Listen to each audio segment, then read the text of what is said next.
Subscribe channel Truth.id dan aktifkan lonceng notifikasi untuk mendapatkan informasi seputar live streaming dan video khotbah terbaru. Posisi tombol subscribe berada di kanan atas channel kami dan jangan lupa nyalakan loncengnya.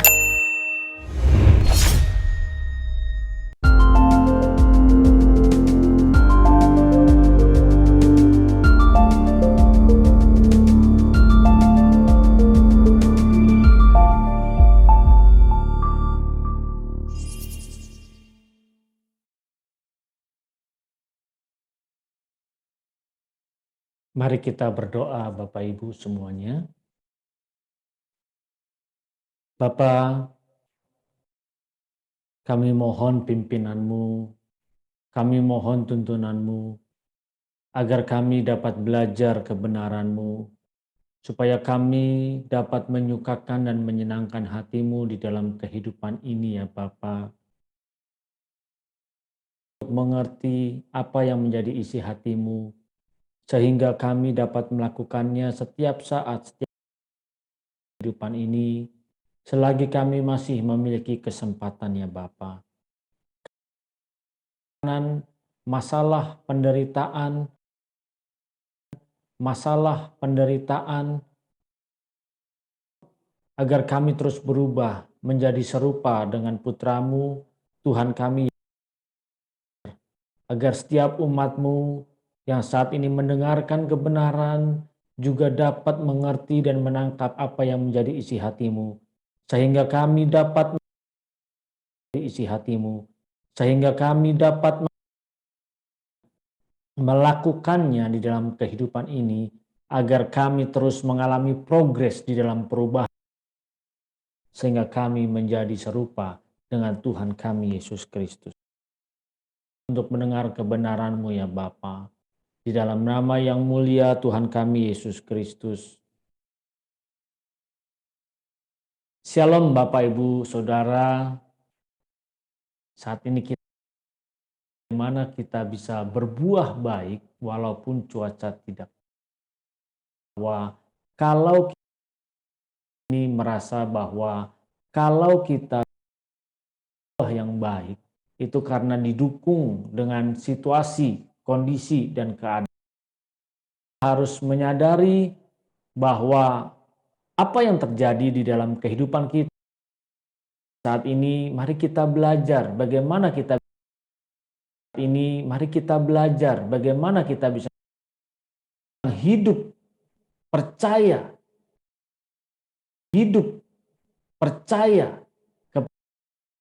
sebagai Tuhan dan Juru Selamat. Seharusnya kita terlihat berbeda. Cara hidup dan dunia berbeda, cara kita menggunakan telinga ini pun berbeda di dalam berkata-kata, mengambil tindakan dan keputusan, semuanya seharusnya berbeda. Kita sudah menggunakan perkataan-perkataan kita ini yang menguatkan, sehingga jangan sampai selalu perkataan-perkataan yang keluar dari mulut kita justru orang-orang yang ada di sekitar kita. Bagaimana saat ini Bapak Ibu, apakah setiap perkataan yang keluar benar membawa damai, menenteramkan orang-orang yang ada di sekitar kita? Atau justru sebaliknya, malah kita terlalu banyak menyakiti orang-orang yang ada di sekeliling kita? Bagaimana dengan sikap kita? Mengaku Yesus Kristus sebagai Tuhan dan Juru Selamat. Bagaimana sikap dan perbuatan kita, tindak tanduk kita, orang yang ada di sekeliling kita? Sering sekali kondisi memancing kita, membuat kalau memang kita sungguh-sungguh percaya Yesus berbeda, tidak sama dengan orang-orang yang ada di sekitar kita.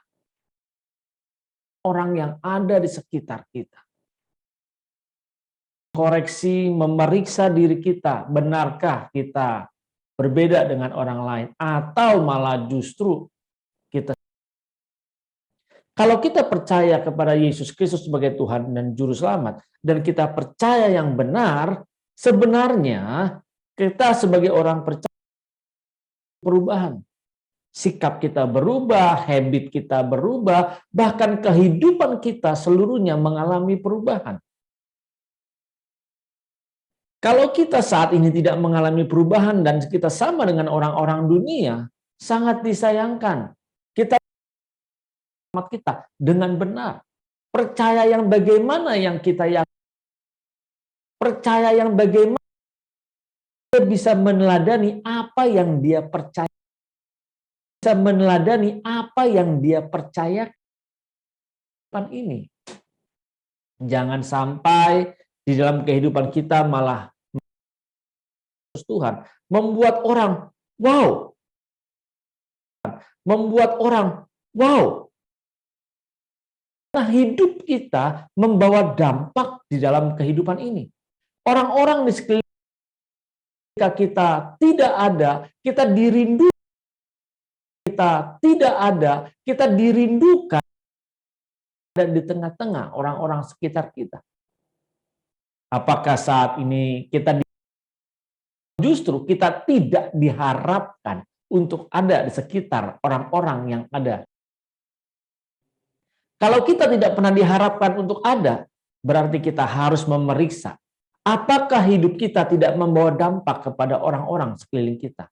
Kita harus bisa memberikan hal karena kita diubahkan oleh Yesus Kristus sebagai Tuhan dan Juru Selamat. Kalau memang kita memiliki iman, percaya kita dengan cara yang benar di dalam kehidupan ini.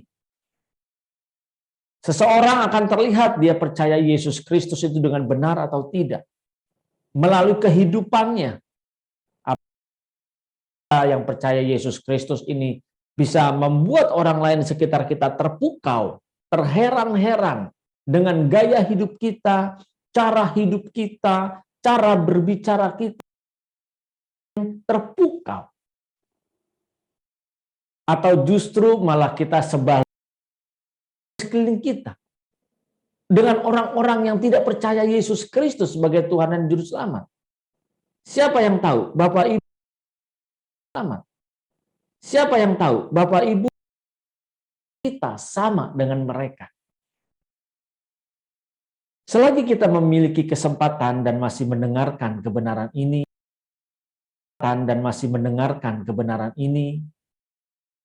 masih mempunyai kesempatan untuk memeriksa apakah hidup kita berbeda dengan orang lain atau justru kita sama dengan mereka. Jangan sampai justru kita menggunakan atribut-atribut kekristenan, tetapi perilaku kita, sifat kita, sikap dan perbuatan kita, semuanya sama dengan orang-orang yang tidak percaya. Bahkan mungkin kita bisa dikategorikan sebagai orang yang paling jahat. Kategorikan sebagai orang yang paling jahat. Jelas, kalau kita percaya Tuhan dan Juru Selamat, dan kita belajar akan kebenaran, seharusnya hidup kita sebagai orang percaya, kalau kita tidak mengalami perubahan, bahkan sikap kita daripada orang-orang yang tidak mengenal kebenaran yang sesungguhnya, maka kita dapat dikategorikan orang yang paling jahat. Bapak, Ibu, Saudara, berapa banyak saat ini kita mengaku dari mulut percaya Yesus Kristus sebagai Tuhan dan Juru Selamat, lalu bagaimana sikap kasih kita kepada orang-orang di sekeliling kita? Bagaimana respon kita melihat orang-orang yang susah? Bagaimana kita memperlakukan anak buah kita, bawahan kita, orang yang bekerja kepada kita? Apakah kita memanusiakan mereka atau justru kita tidak peduli terhadap mereka? Sangat disayangkan justru banyak sekali orang-orang yang dari mulutnya mengaku Yesus sebagai Tuhan dan Juru Selamat, tetapi sikap dan perbuatannya terhadap sesama tidak menunjukkan bahwa dia memiliki perilaku, karakter, sifat dan sikap yang sama dengan yang mulia Tuhan kita, Yesus Kristus. Padahal dia mengambil bagian di dalam pelayanan. Dia datang ke gereja beribadah, mungkin beribadah bisa 4 kali, 5 kali dalam satu hari. Dia mengambil berbagai bidang pelayanan yang bisa dia gunakan. Dia merasa bahwa dia sudah berubah. Bagaimana sikap dan sifatnya dia, karakternya ini. Justru orang-orang yang mengambil bagian atau merasa sudah melayani dan merasa sudah percaya Yesus Kristus sebagai Tuhan dan Juru Selamat, belajar akan kebenaran, tetapi dia masih menindas orang yang ada di bawahnya, menyakiti sesamanya, mulutnya menyatakan hal-hal yang tidak membawa damai, bisa dikategorikan sebagai orang yang jahat. Kita harus sadar bahwa ketika kita ditebus oleh Sang Juru Selamat, seharusnya kita memiliki iman, percaya, dan tunduk kepada Dia. Jangan sampai di dalam kehidupan kita ketika ada intimidasi, ada tekanan-tekanan yang kita terima. Disinilah terlihat setiap manusia punya karakter, sikap, dan perbuatannya seperti apa. Sangat jelas terlihat ketika ada intimidasi, ketika ada tekanan-tekanan, apa yang dia lakukan, apa yang dia perbuat. Ini akan terlihat dengan jelas. Di dalam intimidasi tersebutlah kita punya karakter yang sesungguhnya akan terlihat apa yang akan kita lakukan. Di dalam Injil Matius 7 ayat 17 berkata, demikianlah setiap pohon yang baik menghasilkan buah yang baik, sedangkan pohon yang tidak baik menghasilkan buah yang tidak baik. Tidak mungkin pohon yang baik itu menghasilkan buah yang tidak baik, ataupun pohon yang tidak baik itu menghasilkan buah yang baik. Dan setiap pohon yang tidak menghasilkan buah yang baik pasti ditebang dan dibuang ke dalam api. Harus kita ingat sebagai orang percaya seharusnya kita wajib menghasilkan buah yang sesuai dengan keinginan Bapa di surga. Untuk dapat menjadi pohon yang baik, kalau kita melihat di sini pohon anggur, untuk menjadi pohon yang baik semua itu tergantung kepada media tanam yang digunakan. Kalau media tanamnya tidak baik digunakan, maka dia tidak menjadi pohon yang baik. Sulit untuk menjadi pohon yang baik. Lama untuk mengalami atau menghasilkan buah yang diinginkan. Bapak, Ibu, Saudara, hidup kita kan terbatas. Hidup kita sangat singkat. Jadi kita harus bisa mengalami progres. Apalagi kalau sekarang mungkin usia kita sudah lanjut. Justru kita harus memiliki progres yang begitu cepat bagaimana bisa mengalami perubahan-perubahan di dalam kehidupan kita.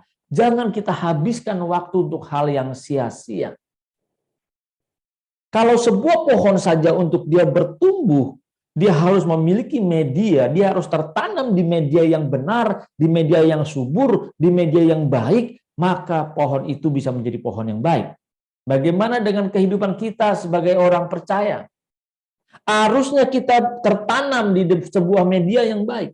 Seharusnya kita tertanam di sebuah tempat belajar kebenaran yang murni. Belajar dengan baik, dengan benar setiap saat, maka kita harus bisa mengerti apa yang dikehendaki oleh Bapa di surga.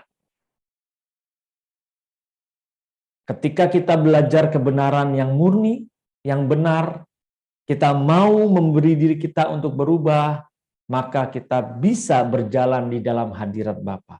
Kita mencari terus hadirat Bapa. Kita tertanam dengan benar. Kita terhubung dengan benar. Supaya kita bisa bertumbuh menjadi pribadi-pribadi yang menyenangkan. Pribadi yang baik bukan menurut dunia, yang baik bukan menurut diri kita sendiri, tetapi yang baik harus menurut apa yang dipikirkan dan dirasakan oleh Bapa di surga. Maksudnya adalah bagaimana kita dapat membuat Bapa tersenyum ketika melihat sikap dan perilaku di dalam kehidupan kita. Jangan sampai sikap dan perilaku kita justru membuat Bapa di surga berduka, sedih, Jadi kita harus bagaimana sekarang belajar terus tertanam di tempat yang baik, berada di lingkungan yang benar, kita belajar kebenaran yang benar, yang murni, yang membawa kita menjadi serupa dengan Yesus Kristus Tuhan. Bapak Ibu, dimanapun kita berada saat ini, kita mendengar kebenaran ini, ayo kita belajar bagaimana bisa tertanam dengan baik di tempat yang baik dan tepat, supaya kita bisa berubah menjadi seperti Yesus Kristus Tuhan. Berbicara kata pohon yang baik di sini, dikatakan jelas yang baik ini adalah agathos, yang memiliki maknanya atau sifatnya, karena hal ini berhubungan dengan sifat seseorang, sifatnya memiliki manfaat, memiliki faedah, sangat baik, bahkan dapat dikatakan terhormat. Adakah sekarang perilaku kita sangat baik? Adakah perbuatan kita terhormat di hadapan Bapa? Begitu banyak orang mencari kehormatan di hadapan manusia, tetapi tidak mengejar bagaimana supaya berusaha terhormat di hadapan Bapa di surga. Sebagai pribadi yang percaya Yesus Kristus sebagai Tuhan dan Juru Selamat, maka untuk dapat memiliki kehidupan atau yang membawa manfaat, bahkan kita menjadi orang yang sangat baik dan terhormat di hadapan Bapa, tidak ada cara lain kecuali kita terus belajar mencari kehendak-Nya. Tertanam di dalam hadirat Bapa setiap saat, bukan hanya pada saat kita berdoa di pagi hari atau malam hari mau tidur, tetapi setiap detik, setiap langkah hidup kita, 24 jam, 7 hari seminggu, kita harus belajar terus bagaimana kita tertanam, berjalan di dalam hadirat Bapa.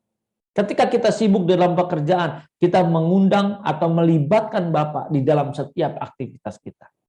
Ketika kita menghadapi masalah, kita mengundang bagaimana kita harus mengambil keputusan-keputusan dan tindakan-tindakan. Ketika kita senang, diberkati, berapa banyak sih yang lupa justru kita mengabaikan Tuhan.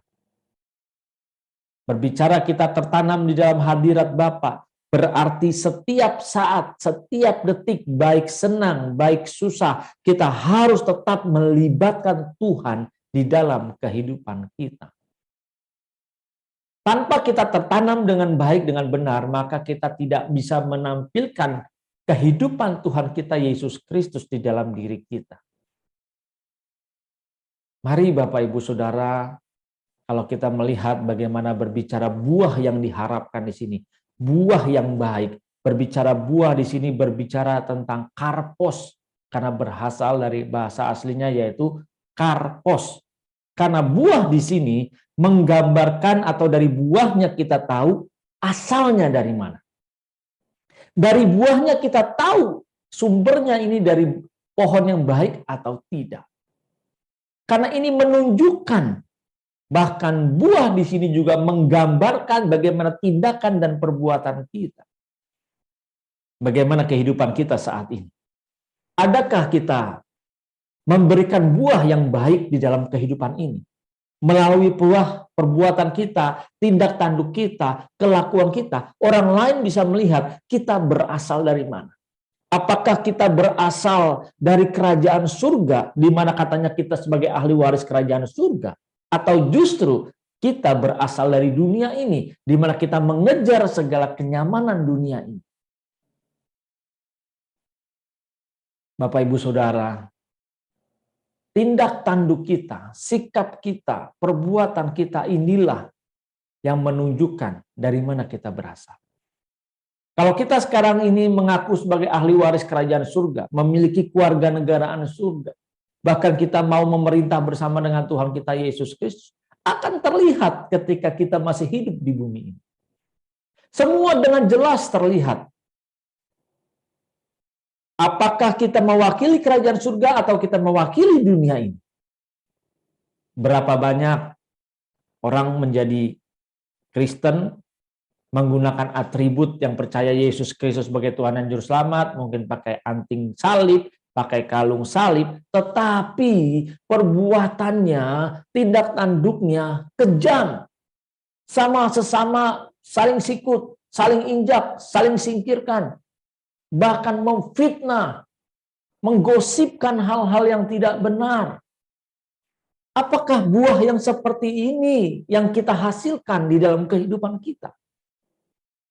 Jangan berkata nanti, ya namanya juga kita masih di dunia, situasinya tidak memungkinkan.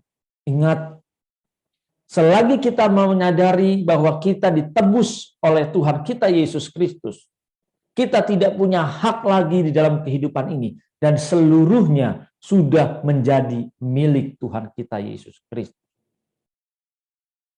Apakah buah kita dapat dinikmati oleh Bapa di surga? Atau justru sebaliknya, Bapa di surga muak ketika melihat buah yang kita hasilkan di dalam kehidupan ini. Berbicara buah yang mengandung tindakan atau sikap, sifat, dan perbuatan kita, jelas tertulis di dalam firman Tuhan Galatia 5 ayat 22. Tetapi buah roh ialah kasih, sukacita, damai sejahtera, kesabaran, kemurahan, kebaikan, kesetiaan, kelemah lembutan, penguasaan diri. Tidak ada hukum yang menentang hal-hal itu.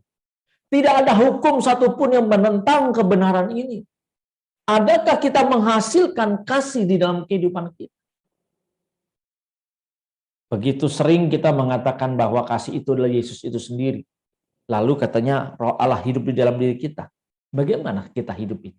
Adakah kita menghasilkan, mempraktekkan kasih yang sesungguhnya itu? Bagaimana ketika kita melihat orang-orang yang susah? Bagaimana ketika kita memperhatikan orang-orang di sekeliling kita yang mungkin tidak berdaya? Apakah kita menunjukkan kasih di dalam kehidupan? Apakah di dalam kehidupan kita ketika mendapat intimidasi, tekanan-tekanan, kita tetap merasakan sukacita? Walaupun kita menderita, kita tetap bersukacita. Atau justru kita bersukacita karena orang lain menderita? Bapak, Ibu, Saudara, kita harus bisa melihat buah apa yang kita hasilkan di dalam kehidupan ini. Adakah kesabaran di dalam kehidupan kita? Memang tidak mudah, betul tidak mudah.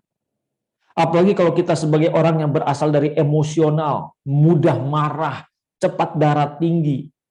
Ini tidak mudah kita untuk belajar sabar, tetapi bukan berarti kita tidak bisa untuk bersabar. Setiap kita bisa. Yang menjadi kuncinya kita mau atau tidak. Maukah kita belajar untuk bersabar? Segala sesuatu jangan selalu kita ungkapkan dengan kemarahan. Segala sesuatu yang tidak sesuai dengan kehendak kita, jangan selalu kita ributkan dan menjadi persoalkan dan dibesar-besarkan. Berapa banyak kita masih melakukan itu? Kita membesar-besarkan hal yang seharusnya tidak perlu dibesarkan. Karena harus kita ketahui semua terjadi atas izin Tuhan juga. Sehingga di dalam kehidupan kita harus belajar mengerti dan memahami bahwa apapun yang terjadi dalam kehidupan ini, pasti Tuhan izinkan dan semuanya mendatangkan kebaikan buat diri kita.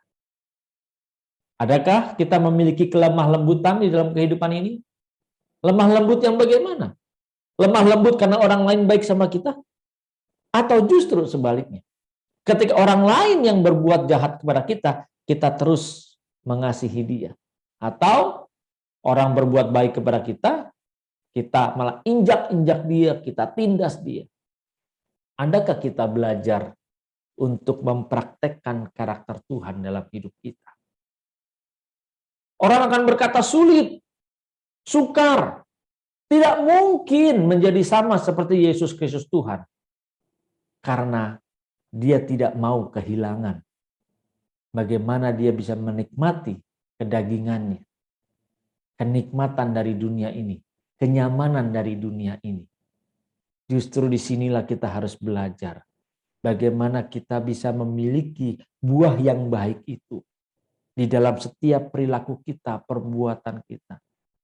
Karena buah di sini berasal dari kata kalos yang memiliki pemahaman unggul di dalam karakteristiknya. Buah yang baik menggunakan kata kalos ini yaitu unggul di dalam karakteristiknya. Baik di sini jelas menunjukkan bagaimana keunggulan kita. Terpuji, bahkan setiap tindak tanduk kita mulia. Dan semua ini tidak akan mungkin bisa kita capai kalau kita tidak tertanam dengan benar. Kalau kita tidak berada di tempat yang benar. Kalau kita tidak tertanam dengan benar, maka kita tidak dapat bertumbuh dengan baik dan benar, apalagi menghasilkan buah yang baik pula. Bapak Ibu Saudara, kalau kita tertanam di tempat yang salah, kita berada di lingkungan yang mungkin membuat kita terus menyerap kebenaran yang keliru, kebenaran yang tidak murni, kebenaran yang tidak membawa kita bagaimana menjadi serupa dengan Yesus Kristus Tuhan. Bagaimana mungkin kita bisa memiliki karakter yang unggul? Kalau kita belajar terus bagaimana kita hanya menyukakan dan menyenangkan diri kita sendiri, bagaimana mungkin kita bisa memiliki karakter yang terpuji dan mulia? Unggul di sini bukan menurut dunia. Unggul di sini mencerminkan bagaimana kita hidup di dalam kebenaran Yesus Kristus Tuhan. Unggul di hadapan Bapa. Karakteristiknya menyukakan dan menyenangkan hati Tuhan. Terpuji di hadapan Bapa sehingga kita dapat dikatakan berkenan di hadapannya. Mari. Adakah perbuatan-perbuatan kita yang terpuji saat ini? Jangan sampai justru sebagai orang percaya, boro-boro kita sempurna seperti yang diminta oleh Tuhan kita, hendaklah kamu sempurna seperti Bapa di surga sempurna. Kalau kita menjadi baik saja tidak. Bagaimana mungkin kita bisa berkenan? Kalau baik saja tidak bisa kita capai. Berbicara buah yang jahat, di sini digambarkan dengan kata poneros, yang memiliki makna bagaimana juga sifat atau sikapnya itu, karakternya korup, rusak. Karakter yang korup, yang rusak, sukar untuk diperbaiki. Kalau kita tertanam di tempat yang salah, maka kita menghasilkan buah yang korup, yang salah, yang rusak, itu sukar untuk diperbaiki. Bukan berarti tidak bisa, tetapi butuh effort. Butuh perjuangan yang lebih keras lagi. Dan Bapak, Ibu, Saudara, dan saya, kita sudah selama ini tertanam dengan cara yang salah. Kita mewarisi cara hidup yang salah. Saat ini kita belajar terus. Makanya kita terseok-seok. Sulit. Berat. Rasanya tidak enak. Kok jadi orang Kristen susah ya? Kok jadi orang Kristen menderita ya? Begini nggak boleh, begitu nggak boleh. Karena buah yang kita hasilkan selama ini korup, bukan buah yang baik, tetapi buah yang tidak baik. Karena tujuannya hanya menyenangkan diri kita sendiri. Sukar untuk diperbaiki. Sulit, bukan berarti tidak bisa. Saya ulangi lagi, bukan berarti tidak bisa. Harus ada kerelaan dari diri kita. Bagaimana kita dapat berubah terus. Tetapi bagaimana caranya? Ingat firman Tuhan katakan di dalam Matius 3 ayat 10. Kapak sudah tersedia pada akar pohon dan setiap pohon yang tidak menghasilkan buah yang baik pasti ditebang dan dibuang ke dalam api. Firman Tuhan jelas katakan, kalau kita tidak bisa menghasilkan buah yang baik, pasti ditebang dan dibuang ke dalam api. Jadi, tidak ada tawar-menawar dalam hal ini. Karena sudah disiapkan alatnya untuk menebang kita yang tidak bisa menghasilkan buah yang menyukakan dan menyenangkan hati Bapa di surga. Jadi kalau kita gagal tidak bisa menghasilkan buah yang menyenangkan hati dan Bapa di surga, maka tidak ada lagi pilihannya. Kita pasti masuk di dalam api yang kekal. Tidak berbuah, tidak menghasilkan buah yang menyenangkan, api. Yang kita temukan hanya ratap dan kertak gigi. Sangat berbahaya jika kita sebagai orang Kristen tetapi memiliki karakter baik saja tidak bisa. Ingat, untuk menjadi baik saja kita tidak mau, bagaimana kita bisa sempurna? Berjuanglah, relalah. Memang nanti ada cara-caranya bagaimana kita bisa mencapai ke tahap itu. Dan semua itu harus dibutuhkan kerelaan dari hati kita. Dan kita siap untuk dibentuk. Jadi jangan sampai justru saat ini kita memiliki buah yang tidak baik, tetapi kita merasa kita sudah memiliki buah yang baik. Hati-hati Bapak Ibu Saudara. Jangan kita merasa bahwa buah kita sudah baik, karena kita punya uang, kita bisa memerintah sembarangan, kita bisa membereskan segala sesuatunya dengan uang. Ingat, masalah diizinkan supaya memproses kita punya karakter. Dan tanggung jawab kita mengikis setiap karakter yang tidak baik, yang tidak tepat. Kalau buah anggur saja menghasilkan yang tidak baik, itu akan kelihatan.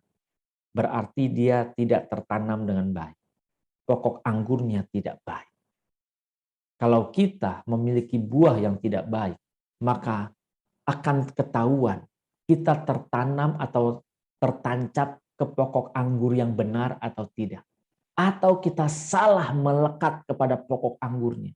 Bukan pokok anggur Tuhan kita Yesus Kristus. Jangan-jangan justru kita ditancapkan atau ditempelkan dengan pokok daripada pohon yang berbeda. Masa bisa? Bisa. Bukan tidak bisa. Bahkan sering sekali kalau kita melihat di dalam hal perpohonan, perkebunan, itu sering sekali ditancapkan kepada pohon-pohon yang berbeda. Supaya bisa menghasilkan hal-hal yang berbeda. Jangan sampai kita tertanam di tempat yang salah. Mari, ayo, sekaranglah waktunya kita koreksi. Kalau berbicara cuaca yang tidak baik, jelas ada pohon-pohon yang ketika cuacanya baik, dia akan berbuah dengan luar biasa. Tetapi ketika cuacanya tidak baik, dia tidak berbuah dan tidak menghasilkan buah. Bahkan mungkin buahnya tidak enak, tidak bisa dinikmati. Bapak Ibu Saudara, berbicara cuaca yang tidak baik di dalam kehidupan kita, jangan sampai justru kita terpengaruh dengan segala keadaan cuaca yang ada saat ini. Karena berbicara cuaca yang tidak baik itu berbicara tentang bagaimana kehidupan kita saat ini sekeliling kita. Cuaca yang tidak baik pasti kita menerimanya. Apalagi di zaman saat ini, di pandemi COVID-19 ini. Begitu banyak keadaan kondisi yang tidak bisa kita pikirkan. Kok begini ya? Sulit untuk kita melakukan hal-hal yang rasanya menyenangkan hati Bapa, karena kita pun mengalami intimidasi-intimidasi. Justru kita harus belajar bagaimana memiliki buah yang baik, walaupun cuacanya tidak baik. Cuaca tidak baik dinikmati atau dapat dirasakan oleh semua orang, termasuk kita. Kita pasti merasakan juga, tidak mungkin tidak. Bahkan berbicara cuaca yang tidak baik itu menggambarkan bagaimana tekanan-tekanan yang kita terima di dalam kehidupan ini.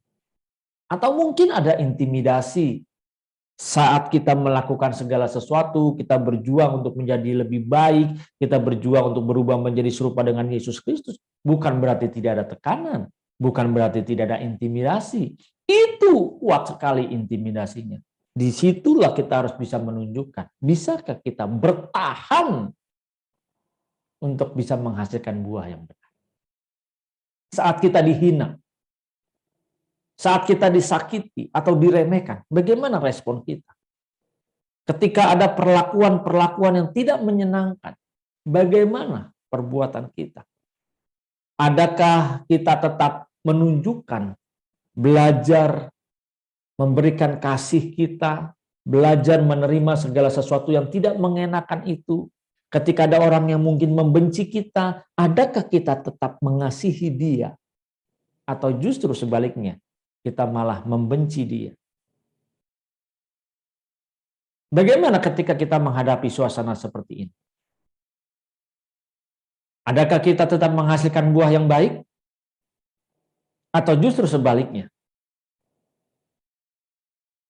Kalau kita tidak tertanam, tidak melekat dengan pokok anggur yang benar, maka ketika ada cuaca yang tidak baik seperti ini akan terlihat bagaimana buah yang kita hasilkan. Di saat ada tekanan-tekanan itulah akan terlihat kita melekat dengan siapa. Kita melekat dengan Bapa di surga. Atau kita melekat dengan dunia ini. Bapak Ibu, tanpa adanya tekanan, tanpa adanya intimidasi, tanpa adanya penghinaan, tanpa adanya rasa disakiti atau diremehkan, kita sering sekali merasa aman, damai, tentram. Justru Tuhan izinkan cuaca tidak baik itu supaya terlihat hal-hal yang masih tidak tepat di hadapan Bapa. Perbuatan-perbuatan kita yang masih tidak menyukakan dan menyenangkan hati Bapa di surga harus kita perbaiki segera. Harus kita bereskan. Kalau kita tidak bereskan, kita tidak bisa menghasilkan buah yang diinginkan. Bagaimana kita menyenangkan hati Bapa di surga. Untuk dapat menghasilkan buah, maka ada prosesnya. Tidak serta-merta kita percaya Yesus Kristus sebagai Tuhan dan Juru Selamat, lalu kita menghasilkan buah yang menyenangkan Dia. Tidak. Bukan karena kita datang ke gereja, beribadah, 2 jam duduk di dalam gereja, lalu kita sudah menghasilkan buah yang menyukakan dan menyenangkan hati Bapa di surga. Belum. Ada proses yang mungkin buat kita prosesnya tidak mengenakan. Sulit, sukar, rasanya aduh kalau boleh tidak mengikuti proses ini. Tetapi tidak ada pilihan Bapak Ibu. Tidak ada pilihan. Untuk dapat menghasilkan buah, maka prosesnya harus kita ikuti. Yang pertama, bagaimana kita rela mengalami kematian di dalam hidup ini. Adakah kita rela mengalami kematian? Kalau kita membaca firman Tuhan yang terambil dari Yohanes 12 ayat 24 berkata, Aku berkata kepadamu, sesungguhnya jikalau biji gandum tidak jatuh ke dalam tanah dan mati, ia tetap satu biji saja. Tetapi jika ia mati, ia akan menghasilkan banyak buah. Firman Tuhan jelas katakan, kalau tidak jatuh ke dalam tanah dan mati. Jadi supaya ketika kita dapat meraih kehidupan yang baru, kehidupan yang sesungguhnya, maka kita harus rela mati. Supaya kita bisa mendapatkan hidup. Benih pohon saja untuk dia bisa memperoleh hidup, dia harus mati terlebih dahulu, baru dia mengeluarkan tunas-tunas yang baru. Kalau dia tidak mengalami kematian, dia tidak bisa sprout. Sprout istilahnya kalau kita melihat sebuah biji atau sebuah bibit yang kita tanam, kalau dia belum mati, dia tidak akan sprout. Sprout itu jadi terpecah lalu keluar kecambahnya, bakal pohonnya. Jadi dia harus mengalami kematian terlebih dahulu. Dan untuk mengalami kematian itu berbeda-beda. Setiap kita berbeda-beda bagaimana kita mengalami proses kematian dalam kehidupan ini. Tanpa kematian kita tidak bisa memiliki hidup yang sesungguhnya. Tanpa kematian kita tidak bisa memiliki hidup yang baru di dalam Kristus. Untuk memiliki hidup yang baru bersama dengan Tuhan kita Yesus Kristus, supaya kita menyukakan dan menyenangkan hati Bapa, kita harus rela untuk mati.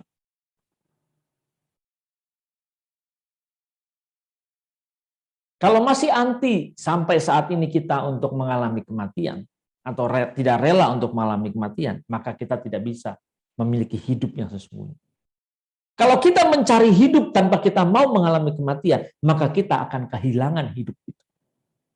Kita berjuang bagaimana menikmati hidup kita saat di dunia. Kita tidak mau mengalami kematian saat kita ada di dunia ini, maka sesungguhnya kita akan kehilangan hidup kita yang sesungguhnya nanti di keabadian. di dalam kekekalan. Kalau saat ini Bapak Ibu dan saya, kita rela mengalami kematian, mati dari cara hidup kita yang lama, mati dari pola pikir kita yang lama, gaya hidup kita yang lama, kita mati dan kita mendapatkan kehidupan yang baru bersama dengan Tuhan kita Yesus Kristus. Bagaimana kita bisa tumbuh menjadi pohon yang baik, tumbuh menjadi pribadi yang baik, sehingga kita menghasilkan buah. Disitulah kita bisa menunjukkan dan kita bisa menikmati nanti bagaimana kehidupan bersama dengan Tuhan kita Yesus Kristus di langit yang baru dan bumi yang baru. Hal ini butuh proses Bapak Ibu, tidak hanya sekejap mata. Harus kita jalani prosesnya dan terlihat ada progres dari waktu demi waktu. Kalau saat ini progres kita stuck, diam, kita harus hati-hati. Ketika kita mengalami progres yang tidak bertumbuh, tidak berkembang, ayo cari tahu di mana kesalahannya. Mari Bapak Ibu, dengan kebenaran ini, justru kita harus belajar sekarang rela untuk kita mati. Dan kematian setiap orang berbeda-beda. Berbicara kematian di sini bagaimana kehidupan kita, kehidupan yang kita warisi yang salah ini, kita matikan. Dan ini tidak sama setiap orang, setiap individu, setiap pribadi. Tanpa mengalami hal ini, kita tidak bisa menumbuhkan tunas yang baru. Tidak bisa sprout, pecah benihnya, dan baru muncul kehidupan yang baru. Kita harus berani, kita harus rela di dalam kehidupan ini. Bahkan proses yang berikutnya, kita harus rela untuk dipangkas, rela untuk dibersihkan. Tanpa kita memiliki kerelaan dibersihkan atau dipangkas, itu tidak bisa menghasilkan buah yang diinginkan oleh Bapa di surga. Kalau kita melihat dari kebenaran firman Tuhan yang terambil dalam Yohanes 15 ayat 2. Setiap ranting padaku yang tidak berbuah dipotongnya, dan setiap ranting yang berbuah dibersihkannya supaya ia lebih banyak berbuah. Ini prosesnya dan tidak mengenakan. Kalau rantingnya tidak menghasilkan atau tidak membawa bunga buah, maka itu akan dipangkas. Karena berbicara buah di sini dan berbicara pohon di sini digambarkan dari pohon anggur dan buah anggur. Bapak Ibu yang mungkin sering menanam pohon anggur pasti tahu proses ini. Bagaimana supaya bisa menghasilkan buah anggur yang banyak. Untuk dapat menghasilkan buah anggur yang banyak, maka harus dilihat ranting-ranting yang tidak membawa bakal buah pasti dipangkas. Dan supaya dapat berbuah, dia harus tetap tertanam di dalam batang pohon itu yang sesungguhnya. Dibersihkan. Setiap ada daun yang mungkin gagal, dibersihkan. Nah, ini Alkitab mengajarkan kepada kita kebenaran ini, suatu gambaran yang cerdas bagaimana tentang pokok anggur ini. Untuk dapat berbuah memang harus dibersihkan. Begitu pula di dalam kehidupan kita, supaya bisa menghasilkan buah yang menyukakan dan menyenangkan Bapa, harus dibersihkan. Contohnya, kita mungkin sering marah. Ini harus dibersihkan.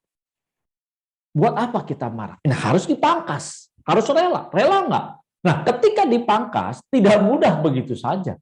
Ketika kita rela untuk dipangkas, dibersihkan, ada saja orang merendahkan kita, menyakiti kita, mengintimidasi kita. Disinilah, ada nggak masih muncul kemarahan kita? Kalau masih ada, pangkas. Buang, bersihkan. Kalau kita masih suka melihat barang-barang yang menyenangkan mata kita dan jiwa kita, barang-barang branded, saat itu, ayo sadari, kita harus rela memangkas itu semua. Jangan sampai justru itu membuat kita gagal memiliki buah yang menyukakan dan menyenangkan Bapa di surga. Jangan sampai justru hidup kita nantinya tidak berkenan karena hal itu. Tidak boleh dipertahankan. Ranting pohon dari pohon anggur, kalau dipertahankan ranting itu yang tidak membawa bunga buah, maka dia tidak akan pernah berbuah. Hanya sebagai ranting yang tidak ada manfaatnya. dan tidak memiliki keunggulan apa-apa. Supaya dia bisa memiliki buah yang baik, pangkas. Setiap pohon anggur pasti akan dipangkas terus, dibersihkan terus. Inilah prosesnya untuk dapat bisa berbuah dengan baik. Jadi di dalam kehidupan kita, ayo rela selalu dibersihkan karakter-karakter kita yang tidak baik, dari cara berpikir kita, cara melihat kita, memandang dunia ini, memandang orang-orang di sekitar kita. Adakah mata kita masih selalu disukakan dan disenangkan dari dunia-dunia ini, tawaran-tawaran yang tidak membuat kita menghasilkan buah? Harus dibersihkan. Harus rela, Bapak Ibu. Ini sakit, ini tidak mengenakan. Aduh, rasanya kok jadi orang Kristen berat sekali. Tetapi ini harus kita jalani. Tanpa melalui proses ini, maka kita tidak bisa menunjukkan progres berubah menjadi serupa dengan Yesus Kristus Tuhan. Sebagai anak-anak Bapa, kita harus bisa memiliki sifat atau karakter seperti yang Bapa inginkan. Karena dialah pemilik. Dia selalu mengizinkan bagaimana kita mengalami proses untuk dibersihkan. Dia selalu memiliki cara, bahkan kita harus bisa mengerti dan menangkap bahwa prosesnya selalu melalui peristiwa-peristiwa yang tidak menyenangkan dalam kehidupan kita. Mungkin ada masalah, penderitaan, kesulitan, kesukaran yang kita alami. Lihat, Allah turut bekerja dalam segala sesuatu untuk mendatangkan kebaikan. Bagi siapa? Bagi kita. Karena kita diproses. Hidup kita terus dimurnikan, dibersihkan dari segala sifat-sifat yang tidak baik. Terus sedikit demi sedikit dipangkas, dibersihkan. Dan ketika itu dibersihkan tidak enak, menderita, sakit. Aduh. Ini yang terjadi dalam kehidupan kita. Kalau kita tidak rela, kita tidak akan pernah bisa berbuah. Ini banyak cara yang dilakukan. Banyak cara yang diizinkan oleh Bapa supaya kita bisa menghasilkan buah yang baik, yang berkenan, yang menyenangkan hati Bapa di surga. Mungkin peristiwa-peristiwa itu menyakitkan kita sama, benar-benar membuat kita, aduh kok kayaknya Tuhan tidak adil sama kita. Aduh kenapa Tuhan tidak tolong kita. Aduh kenapa Tuhan tidak jawab doa-doa kita. Ingat, ketika Tuhan tidak menjawab setiap doa kita, itulah jawaban buat kita. Berarti kita harus terus mengkoreksi diri ini. Terimalah setiap proses itu. Proses yang tidak mengenakan. Proses yang penuh dengan penderitaan. Jangan kita tolak. Jangan dikit-dikit, aku tolak menderita. Aku tolak sakit penyakit. Aku tolak kerja keras. Aku tolak segala kesulitan. Padahal semuanya diizinkan terjadi. Supaya kita dibersihkan melalui setiap peristiwa-peristiwa itu. Ayo, kita tidak akan bisa memiliki progres berubah menjadi serupa dengan Yesus Kristus Tuhan kalau kita tidak rela dibersihkan untuk bisa mencapai progres yang terus meningkat dari waktu ke waktu, terus mengalami perubahan. Kita harus rela dibersihkan dalam segala keadaan, selalu menyenangkan hati Tuhan. Dan tidak ada cara lain lagi. Kita harus tetap tinggal di dalam pokok anggur yang benar itu, supaya kita bisa menghasilkan buah yang menyenangkan Bapa di surga. Menghasilkan perbuatan tingkah laku yang menyenangkan Bapa di surga. Harus tetap tertanam kepada pokok anggur yang benar. Karena firman Tuhan katakan dalam Yohanes 15 ayat 4, tinggallah di dalam aku dan aku di dalam kamu.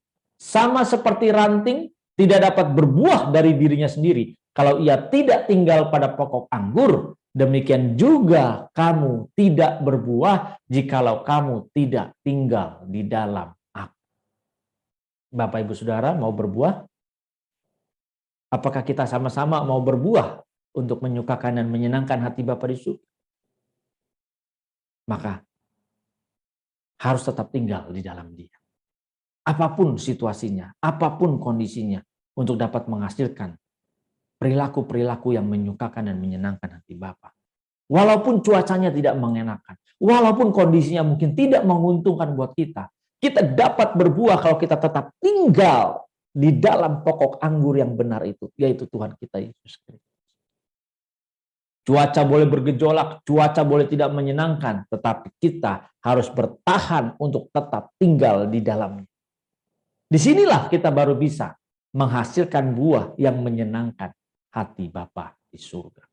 Ketika kita tertanam di dalam kebenaran yang sesungguhnya, kalau kita tidak tertanam di dalam pokok anggur itu, di dalam Tuhan kita Yesus Kristus, bagaimana kita bisa hidup di dalam kebenarannya? Bagaimana kita bisa menangkap kebenaran? Justru kita harus berjuang, bertahan, supaya tetap melekat kepada Tuhan kita Yesus Kristus itu. Supaya kita bisa mendapatkan nutrisi yang baik, yang benar, yang hanya berasal dari Tuhan saja.